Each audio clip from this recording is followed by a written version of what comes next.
রাজধানীর তেজগাঁও শিল্পাঞ্চল এলাকায় ব্যাটারি চালিত অটোরিকশার অবৈধ চার্জিং পয়েন্ট উচ্ছেদে অভিযান চালিয়েছে পুলিশ ও বিদ্যুৎ বিভাগ।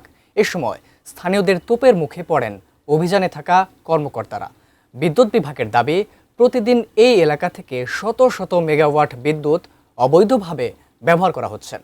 বিস্তারিত শেখর আজাদের প্রতিবেদনে। রাজধানীর তেজগাঁওয়ের বিভিন্ন এলাকায় গড়ে উঠেছে শত শত অবৈধ চার্জিং পয়েন্ট। এসব পয়েন্টে চার্জ দেওয়া হচ্ছে ব্যাটারি চালিত অটোরিকশা। এতে বিদ্যুতের উপর বাড়তি চাপ তৈরি হওয়ার পাশাপাশি লোডশেডিংও বাড়ছে বলে অভিযোগ সংশ্লিষ্টদের। বিদ্যুৎ সংকট মোকাবেলায় মঙ্গলবার রাতে তেজগাঁও শিল্পাঞ্চল এলাকায় অবৈধ চার্জিং পয়েন্ট উচ্ছেদে অভিযান চালায় পুলিশ ও বিদ্যুৎ বিভাগ। তবে অভিযান চলাকালে স্থানীয়দের তোপের মুখে পড়েন কর্মকর্তারা। কি করে রাখাইতাম আমরা এটা কোন আমার কি কর্ম হচ্ছে? আমরা চিন্তা করতাম, চুরি করতাম। এমন তো চলতেছে অনেক দিন ধরে। হ্যাঁ, এটা সব জায়গায়।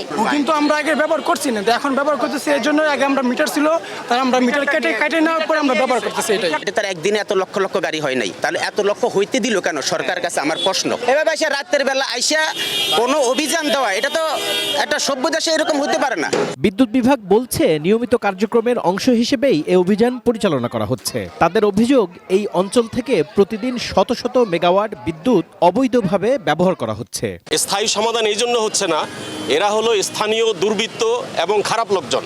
আমরা এই দিক দিয়ে কেটে নিয়ে যাচ্ছি, তারা আবারও এটা চালাচ্ছে।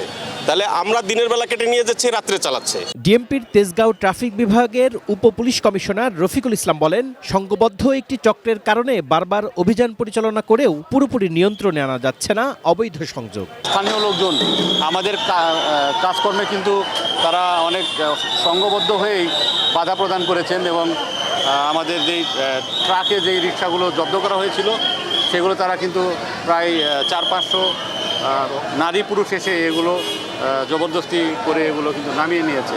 অবৈধ চার্জিং পয়েন্টের বিরুদ্ধে অভিযান আরও জোরদার করা হবে বলে জানিয়েছে সংশ্লিষ্ট কর্তৃপক্ষ। Shekhar Azad, ATN news, Dhaka.